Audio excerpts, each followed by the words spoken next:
Merhaba arkadaşlar, ben Emir Mustafa ve bu videoda sizlere Age of Empires oyunundaki birlik, yani komp dediğimiz birlikleri ve kahramanlar menüsünü anlatacağım. Bu rehberlik serimin ilk videosu. Şimdi bu seride şöyle bir metot kullanayım dedim. İlk işte bir rehber niteliğinde bu UI, yani oyunun içindeki mekanizmayı anlatayım. Ardından da teker teker işte birlikleri ve hani yapabileceğimiz kombinasyonları becerileriyle beraber bir video haline getirmek ve bunları tek tek işlemek böyle. Şimdi diyeceksiniz ki işte bunu niye tek bir video halinde yapmadın? Yani tek bir video halinde yapsak burada 3 saat, 5 saat belki de daha fazla oturup tek tek hepsini konuşmamız gerekecek. Ve bu çok zaten yani çok iş ve hani bir videonun 5 saat olmasından ziyade hem benim için kolaylık olmuş olur. Hem hani herhangi bir mesela bir kişi mızraklı savaşçılarını önde kullanmak isteyebilir. Diğeri süvari kullanmak isteyebilir. Bundan ötürü ben de dedim ki hani bunları tek tek işleyelim ayrı ayrı videolarda ve böylece hani isteyen istediği videoyu, istediği kısmı izlesin. Zaten videonun da hani parça parça haline getirilmiş olmuş halinde görmüş olacaksınız YouTube'da. İstediğiniz bölüme atlayabilirsiniz. Böylece size daha hani size daha anlamlı olan tarafları siz kendiniz böylece izleyebilirsiniz. O zaman daha fazla vakit kaybetmeden direkt oyuna girelim. Oyunu açtık. İşte belli bir seviyeye geldik ki zaten buraya gelen çoğu arkadaşımız bu seviyeleri geçip gelmiştir. Şimdi önemli olan şuradaki gördüğümüz sağ alt kısımdaki oka basmak. Burada oyundaki menümüzü görebiliyoruz. Şimdi bizim bugünkü konumuz birlik ve kahraman. Bu iki bölüm. Şimdi ilk başta kahramanla başlayalım. Kahramana bastığımız anda kahraman menüsü önümüze çıkıyor. Şimdi bu kahraman menüsünde ne var, neler var onları görelim. Şimdi üstte zaten şurada hemen kahramanlar yazıyor. Yani kahramanlar kahraman menüsü. Onun yanı sıra işte beceri puanlarımız, ne kadar beceri puan toplamışız o gözüküyor. Onun altında ismi, kahramanımızın ismi, ordu türü, yani bu zaten 3 tane var. Mareşal, savaşçı ve taktikçi. Onun yanında nitelikleri ve onun yanında da ordu türü, yani ordu birim türü. İşte bu sefer mızrak, bu mızrakın ikonu. Onun altında gördüğümüz gibi onun altında da yıldızları görebiliyoruz. Ne kadar yıldız toplamışız. Onun altında seviyemiz, onun altında da birim kapasitemiz, onun altında da teçhizatlarımız var. Onu bu videoda değil de başka bir videoda anlatacağım. Şimdi ilk önce kendimi şu yana çekeyim. Evet. Yani teçhizatımızı bu tarafa alıyoruz. Burada zaten gördüğümüz kadarıyla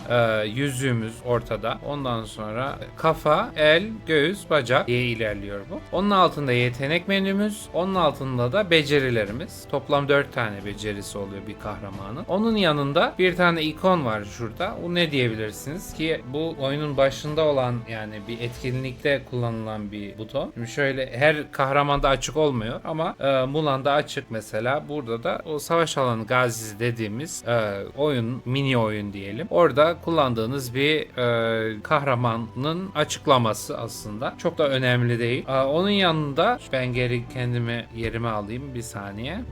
Onun yanında paylaşma butonu. Paylaşınca burada yani bütün kahraman listeni paylaşabiliyorsun aslında. Paylaşa basıp hemen şu alta yazıyor. Onun dışında kahramanı tek başına da paylaşabilirsin. Böyle oyunun işte hani bir yerlerde paylaşmak istiyorsan. Neyse. Onun yanında şöyle bir biyografi sayfası var. Ne kadar tabii ki doğru o sizin takdirinize kalmış. Bazıları fantastik olunca tabii ki hani doğru olmuyor. Yani uydurma oluyor. Ama hani mesela Atilla'dır, işte Konstantin'dir, Sultan Süleyman'dır. Bunların da hikayeleri burada yazıyor. 1, 2, 3 diye devam ediyor. Bazı kahraman, yani mor kahramanlarda daha az. Efsanevi kahramanlarda daha fazla. Çünkü yıldız sayısı farkından ötürü. Oraya bunları zaten az sonra da göreceğiz. Şimdi buradaki tek aslında dikkatinizi çekmesi gereken şu sağ üst köşedeki kutu. Burada her kahramanın belli bir yıldız atladığından sonra bu hikaye açıldığında burada 100 gümüş veriyor. Biz yani imparatorluk parası veriyor. Biz gümüş diyoruz ona oyun içi. Onun dışında işte burada da aynı zamanda hikayesini okuyabiliyorsunuz. Onun yanı sıra önerilen butonu butonu var. Önerilen butonunda da oyunun verdiği işte dizilim önerileri. Ben açıkçası bunu takip etmenizi önermiyorum. Niye önermiyorum? Onu da daha sonra göreceğiz o menüyü incelerken. Ama hani yani daha çok hasar yapıp daha çok etkin dizilimler beraber zaten hazırlayacağız. Onları göstereceğim sizlere. Yani bu tabii herkesin kendi takdiri. Yani birim menüsüne gelince de göreceksiniz de. Yani işte ben böyle oynamak istiyorum diyeni böyle oynasın. Ben sadece hani en fazla hasarı en mantıklı ve uygun şekilde nasıl yaparız? Bu da tabii ki benim testlerim ve benim takip ettiğim içerik üreticilerin paylaştıklarıyla da kıyaslayıp ona göre öne sürdüğüm öneriler olacak. Neyse hiç durmadan burada onun yanında şöyle küçük bir işte video butonu var. Orada da kahramanımızın tanıtım videosu oluyor. Yani burada işte her kahramanda olan tanıtım videosunu geri izlemek istiyorsanız onu böylece izleyebilirsiniz. Güzel hazırlanmış bir animasyon sonuçta. Onun yanında da burada nitelik genel bakışı sayfası var. Şimdi bu aslında bayağı önemli. Yani şöyle önemli. Hasarlarını veyahut da işte o kahramanın ne kadar hasar vereceğini ölçmek istiyorsan bu en önemlilerden bir tanesi. Şimdi burada zaten nitelikli genel bakışı diyor. 4 tane madde var burada. Birisi kudret, zırh, strateji, kuşatma. Bunları anlatalım. Bunlar işte hani kudret hasar türü. Yani kudret hasarı deniliyor ona. Bu işte hani kahramanın savaşırken verdiği hasar toplamı. Ne kadar yüksek olursa o kadar çok fazla kudret hasarı verir. Şimdi burada kahramanlara göre de verdiği hasar da değişebiliyor. Ona da geleceğiz. Kudret yani Mulan kudret hasarı zaten verdiği hasar da şöyle sarıda gözükür. Yani Mulan için kudret hasarı ön planda. Yani hasar yaparken kudret hasarı veriyor. Ona göre seçmeniz. Yani kudret hasarı verdiğini böylece biliyoruz. Onun altındaki zırh verilen kudret hasarına karşı senin koruman oluyor. Yani karşı taraf işte bakalım Mulan'da nereden baksan 300 kudret hasarı verirken sadece aynı zamanda 150 kudret hasarını durdurabiliyor. Onun altında da strateji. Stratejide şöyle bir durum var. Şimdi bazı kahramanlar strateji hasarı veriyor. Stratejide hem hani oradaki birim hem strateji hasarın hem strateji koruma yani zırhın. Karşı taraftan birisi strateji kahramanıysa ve Mulan'a karşı savaşıyorsa onu durduracak şey zırh değil stratejidir. Yani o karşı taraf işte 150 ya da 200 strateji hasarı veriyorsa Mulan'a sadece bunun işte 50'si geçmiş oluyor vesaire vesaire. Onun altındaki de kuşatma hasarı. Kuşatma hasarı da nerede kullanılıyor? İşte kalelerdir, geçitlerdir, belli başlı işte binalardır. Onlara saldırırken verdiğin hasar. Yani kuşatma hasarı şimdiden söyleyebilirim ki oyundaki en önemsiz hasar diyebilirim yani. Çünkü şu anki haliyle oyunda bu kuşatmalardaki ne kadar hasar verdin bunun çok bir önemi yok. Onun dışında işte o zaman yan tarafa geçiyor. Bu yandaki kısmı böyle sürükleyip istediğin kahramanı seçebiliyorsun. Onun yanında da şöyle 4 tane kare olan bir yer var. Oraya basınca da daha detaylı bir şekilde hani hangi kahramanı seçmek istiyorsan onu seçebiliyorsun böyle. Çok basit bir şekilde. Onun üstünde de filtreler var. Yani şimdi filtrelerde şöyle bir şey var. İşte sıralamanı yapabiliyorsun. Ondan ziyade işte kalitesi. Burada işte mitolojik, efsanevi ve destansı var. Şu anda yani mevcut haliyle oyunda sadece bir tane mitolojik kahraman var. Orada Kral Arthur. Ben daha onu açamadım tabii ki. Bayağı maliyetli kraldır kendisi. Kral Arthur. Oyundaki tek mitolojik karakter bu. Şimdi ondan dolayı onu çok şey yapmayalım. Efsanevi ve destansı kahramanlar var. Şimdi efsanevi ve destansı kahramanlar nasıl oluyor? Şimdi resimdeki arka tarafı işte sarı olunca efsanevi, mor olunca da destansı oluyor bu. Yani bunu da zaten hani alabildiği yıldız sayısına göre de bakabiliriz. Mesela burada 5 tane yıldız alabilirken bir destansı kahraman 4 yıldız max alabiliyor. Maksimum alabiliyor. Onun altında da birim türleri görebiliyorsunuz. Oyunda zaten 4 tane birim türü var. Biri kılıç, mızrak, işte süvari ve okçu. Bazı kahramanlarda 2 tane tür olabiliyor. Onun altında da işte ordu türleri. Başta dediğim gibi mareşal, savaşçı ve taktikçi. Bunların işte şimdi bunların niye önemli? Şöyle önemli. İşte birlik yaparken yani bunların kombinasyonunda farklı kombinasyonlar farklı bonus veriyor. Ve bu bonus da işte savaş alanında hasar verirken ekstra bir hasar yapmış oluyorsun. Ve bu da sizi işte düşmanınıza karşı daha bir üstünlük sağlayabiliyor. Şimdi kahraman menüsünün asıl özeti bu. Şimdi burada aynı zamanda şöyle daha farklı bir kahramandan ilerleyelim. mesela Miyamoto. Burada 5 tane yıldızı var maksimum bu efsanevi kahramanların. İlk ve 3 ve 5. kademelerde ekstra büyük bir etki veriyor kahramanlara. Yani ikinci ve dördüncü de sadece işte bakın mesela bunda ikinci kademede birlik hasarını %2,5 artırır. %2,5 artırır. Burada da birliğin alınan hasarını %2,5 azaltır. Yani bu normal saldırıda ve normal hani birliğinin hasarını az buçuk işte 2,5'la bir %2,5'la alıp veyahut da azaltıyor. Bunlar önemli değil mi? Bunlar tabii ki önemli. Ama yani şuradaki işte %30'luk birimlerden daha mı değerli? Hayır. Ondan dolayı genellikle oyunda kahramanları 1, 3 ve 5. yıldız olarak kategorize ediliyor. Şimdi tabii ki şöyle bir durum da var. Oyunda bu yıldızları ilerletmek için kullandığın madalyalar var. Her kademede bu madalya yani sayısı değişiyor. İlk madalya 20 alırken 5.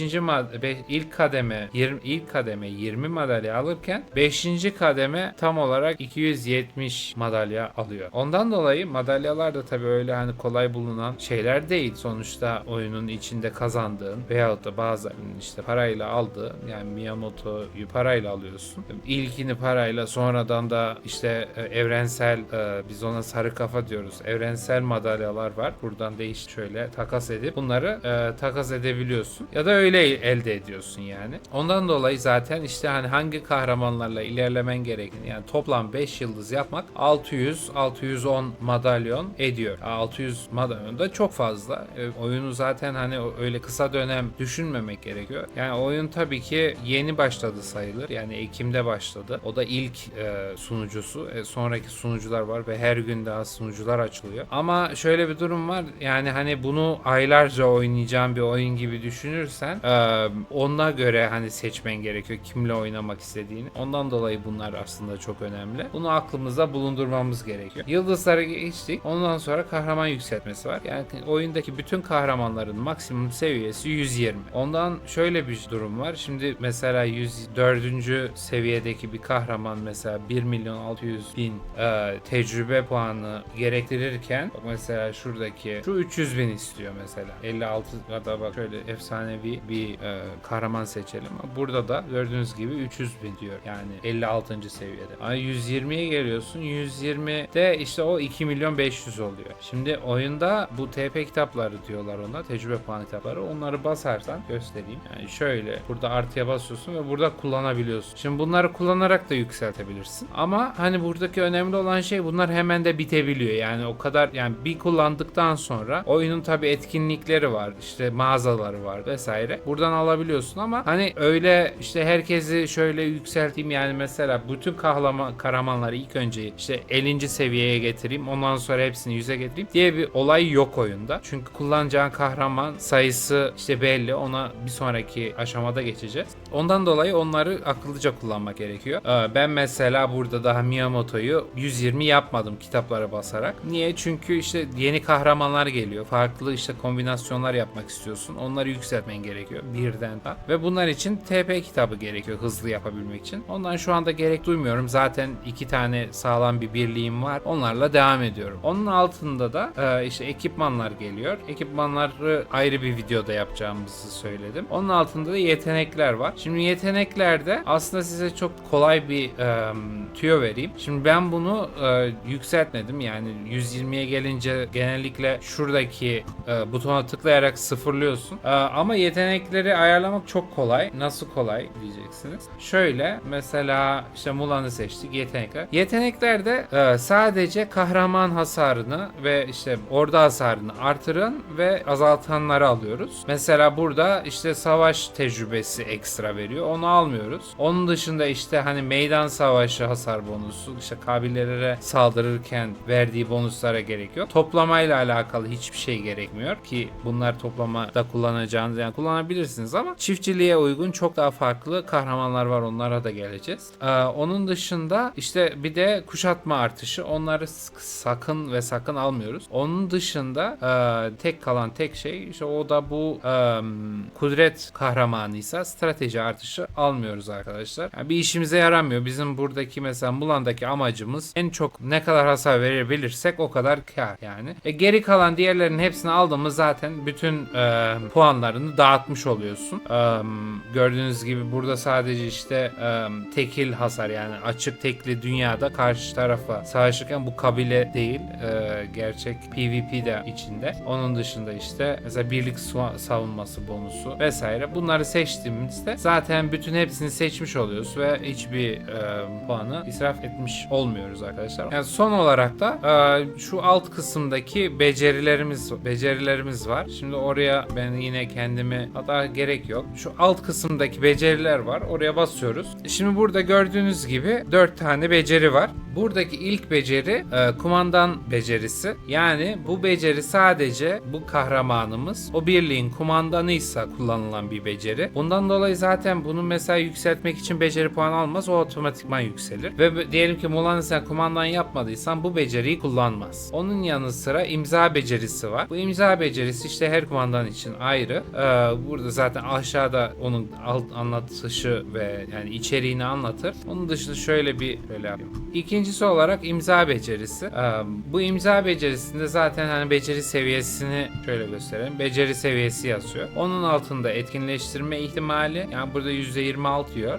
Bu yani 4'te 1 gibi düşünelim. Her 4 saldırıda birini bu beceri saldırısını kullanıyor. Şimdi ondan sonra becerilerin de türleri var. Şöyle basayım.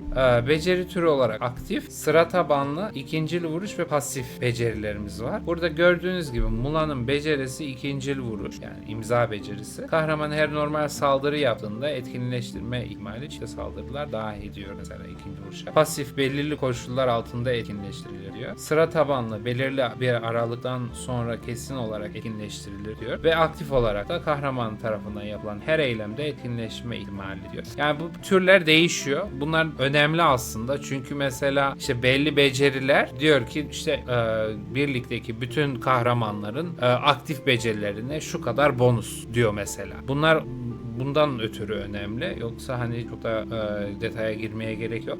Ondan sonra bu kısımda da işte becerinin içeriğini anlatıyor. Onun yanında da 2 tane değişebilen becerilerimiz var. Şimdi daha fazla beceriye tıkladığımızda burada 6 tane beceriden seçebiliyorsun. İkisi destansı, 4'ü de efsanevi beceriler. Ki yani buradaki gördüğünüz, yani burada zaten yanında etrafında becerinin açıklaması var. Burada işte dizilimlere girince bunları daha detaylı konuşacağız. Ama bunları değiştirebiliyorsun herhangi bir şekilde. Şimdi burada önemli olan şey beceri yuvası diyor ya, işte 1 ve 2 diye. Bu becerinin burada olup bu becerinin burada olması yani önemli değil. Yani 1 2'de de olabilir, 2 1'de de olabilir. Bu hiçbir şey değiştirmiyor arkadaşlar.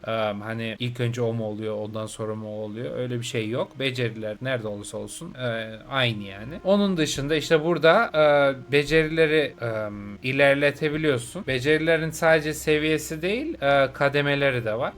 Destansı becerilerde 4 kademe varken efsanevi becerilerde 5 tane kademe var. Bunların hepsi parşömen, beceri parşömeniyle kademe alıyorlar. Bunlar da bayağı değerli kaynaklar aslında bakacak olursan. Çünkü oyun içinde çok alma şansınız aslında var. Yani etkinlikler var. İttifak görkemi gibisinden. Onlar da bunları kazanıp böyle becerilerinizi yükseltebilirsiniz. Ama işte bunlar zaman alıyor ve ondan dolayı zaten işte hangi beceriyi seçip ona yüklenmen önemli. Bunlar da işte burada da aynı zamanda yani bu item varken burada diyor hata tüketmeden önce 2 kez düşün. Niye? Nadir bir eşya. Şimdi unutma parşömeni deniliyor buna ve bu çok fazla yok oyunda. Bunlarla işte o kahramanın o becerisindeki parşömenleri geri alıyorsun. Yaptığı tek şey o yani. Şimdilik en azından. Onun dışında işte bunları 40'a getirmek de aynı zamanda beceri puanım, bak mesela benim 2000'de aslında çok düşük.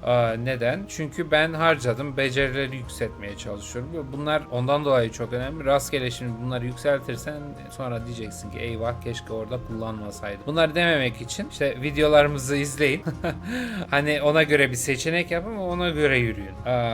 dedim ve kahramanlar da bu kadar aslında. Kahramanlar sayfası yine bayağı konuştuk. Gelelim birlik menüsüne. Şimdi arkadaşlar şöyle, oyuna ilk başladığınızda size 3 tane birlik verme, yani 3 tane birlik yapabiliyorsunuz. Şu 4 ve 5'i araştırmada araştırdıktan sonra açılıyor bunlar. Aynı zamanda birlikler oyunun başında sadece bir tane kahramanla oluşuyor. Bu kasaba merkezini 12 ve 17 seviyesinde ikincisi ve üçüncüsü açılıyor. Ondan dolayı oyuna başlar başlamaz zaten ilk ana hedef kasaba merkezini 17'ye getirmek ve araştırmalarda dördüncü birliği açmak olması gerekiyor. Bunu söyledikten sonra birliğe geçelim. Yani birlikte şöyle bir menü var. Zaten yan tarafta birlik sayısı. Ondan sonra birliğin kumandanının ismi. Ondan sonra paylaşma. Şu kitapçık. Kitapçık da aynı şekilde önerilen dizilim. Şimdi ben burada kısaca hemen de anlatayım. Neden? Yani ben neden diyorum bu dizilim iyi değil. Yani ben bu dizilime neden o kadar karşıyım ya da bu önerilen dizilimlere neden karşıyım? Abi sen oyun olarak Harald'ı Arthur'un yanına veriyorsan yani bitmiştir orada benim için. Şimdi o Harald'ı niye böyle gömüyorum? Onu da ayrı işte kendi videosunda aynı şekilde anlatacağım. Burada aslında ilk başta Konstantin var ama buraya Harald'ı bile koyması aslında açıkça bir ne yalan söyleyeyim bir hakaret gibi düşünebilirsiniz. Yani o kadar diyeyim yani. Neyse dedik, kahramanlar var. Öneriler var. Onun yanında şöyle bir muharebe kurallarını anlatan küçük bir soru işareti. Ardından burada da bir amblem.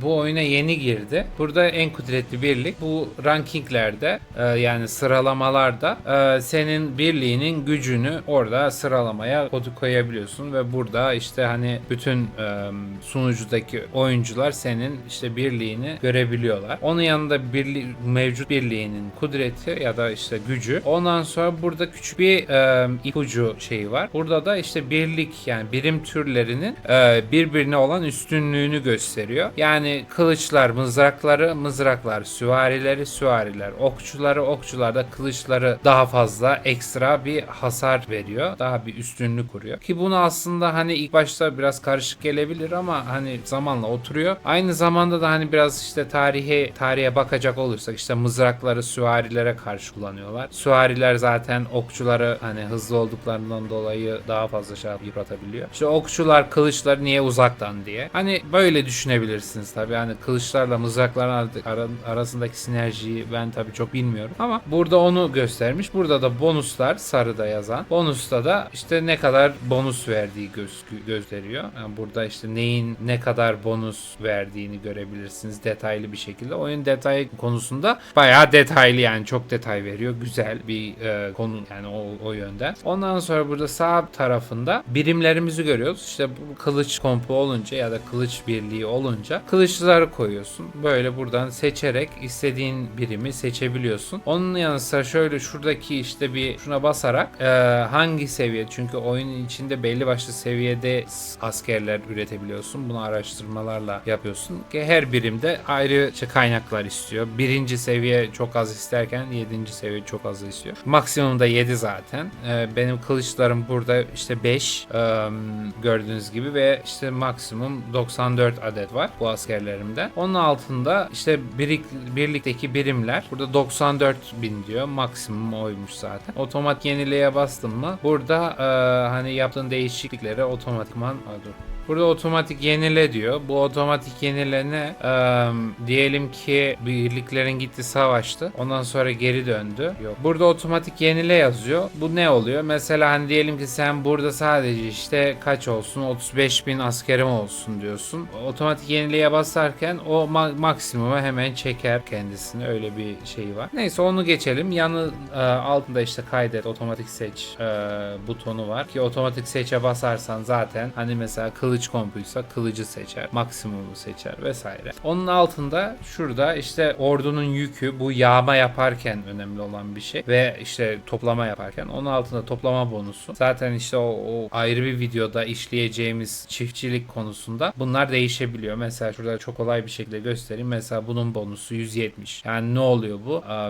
Mesela 1 milyonluk kaynak toplama merkezinde sen bir ekstra normal zamanlama ortalamaya göre bir ekstra %170 kaynak toplayabiliyorsun. Savaşçılarda genellikle bu çok düşük olur. Çünkü işte yeteneklerde de gördüğümüz gibi bunu seçmeyiz. Onun dışında ne var burada? İşte kuşatma hasarımız var. Bu da işte dediğim gibi binalarda kullandığımız bir hasar. O kadar önemli olan bir şey değil. Çünkü zaten bunları seferberlik halinde yaptığımızdan ötürü toplama bakacak olursak senin burası 600 olmuş ya da hatta 1000 olmuş. Çok bir önemi yok. Zaten hani mesela 10.000 ya da 20.000 hasar veriyorsun sefer olarak. Seninki 20.200 olmuş olacak. Yani öyle çok bir fark etmiyor ondan dolayı. Kendime yerimi yine değiştirdim. Çünkü burada işte birlik bonusları var. Birlik bonusu 180 maksimum. Bu 180'i ne zaman alırsın? Aynı birim türü olursa ve aynı ordu türü olursa 180 olur. Bu zaten genel olarak hedefimiz olması gerekiyor. Yani savaşçıysa savaşçı, kılıçsa kılıç. Yani savaşçı kılıççı oldun mu 180 bonus veriyor. Mesela ben buradan çıkartıp işte bir taktikçi koyduğum anda gördüğünüz gibi bu bonus %80'e iniyor. Ve bu istemediğimiz bir şey. Yani zaten oyunun verdiği en büyük bonuslardan bir tanesi bu olduğundan dolayı bunu kaçırmamamız gerekiyor. Zaten vereceğim tavsiye kombinasyonlar, birlikler de aynı bu şekilde yürüyor. Onun üstünde işte burada zaten küçük bir seviyesini gösteren ve bonusunu gösteren bir amblem var. Onun üstünde de kahramanlarımız var. Şimdi kahramanların diziliminde önemli olan şey, yani burada gördüğümüz şey, yani Miyamoto, Tribhuvan ve Kral Derik görüyoruz. Şimdi buradaki işleyen sistem, yani oyundaki işleyen sistem, sen savaşırken ilk önce Miyamoto vuruyor. Ondan sonra Tribhuvan'a vuruyor. Ondan sonra Kral Derik vuruyor. Şimdi ben bunların ikisinin yerini değiştirsem, tamam mı? İlk önce Miyamoto vurur, sonra Kral Derik vurur, sonra Tribhuvan'a vurur. Şimdi ben bunu istiyor muyum? Bu durumda istemiyorum. Yani o işte kahramanların birbiriyle olan sinerjilerine bağlı olduğundan ötürü o oradaki küçük bir ayrıntı bile çok farklı şeylere neden olabilir. Şimdi diyeceksiniz ki niye? Yani bu işte ileride bunları daha çok ayrıntılı bahsedeceğim ama mesela Miyamoto'yu yani kumandan istiyoruz. Çünkü kumandan becerisi çok yüksek. Gördüğünüz gibi yani burada bir %425 kudret bonusu oluyor ve bu aşırı büyük bir bonus. Ondan dolayı bunu kumandan olarak koyuyoruz. Bundan dolayı hani İlk kahraman çok önemli. Kumandanın kim olacak? Ve ondan sonraki kahramanlarda aynı şekilde hangisi daha çok sinerji, ne türde daha iyi sinerjimiz oluyorsa biz kahramanlarımızı o yönde ilerliyoruz. Ha diyelim ki Tribhuvan ile Kral Derik'i böyle koyduğumda çok bir fark etmiyorsa da onu da belirtiriz, yani orada çok büyük bir fark yok diyerek. Çünkü bu testlerde tabii gözüküyor. Şimdi burada şöyle bir özellik var tabii. Aynı zamanda önemli olan. Yani bu birliğin sinerjisine göre değişiyor. Şimdi ben bunu neden söylüyorum? Çünkü belli bir kahramanı birinin önüne koyduğun anda belki daha çok beceri tetikleyecek. Bunlar tabii becerilerine tek tek bakaraktan da hareket edebilirsiniz. Ama bunların zaten dizilimini ben daha sonra vereceğim ve bunları daha ayrıntılı göreceğimizden dolayı şimdilik daha fazla detaya girmeyelim diye bu videoyu da burada noktalayabiliriz. Video hakkında sorularınız veyahut da oyun hakkında sorularınız varsa bunları kesinlikle aşağıdaki yorum kısmına iletin arkadaşlar. Aynı zamanda beğenin, takip edin ve daha fazla içerikle karşınızda başka bir videoyla görüşmek üzere diyorum.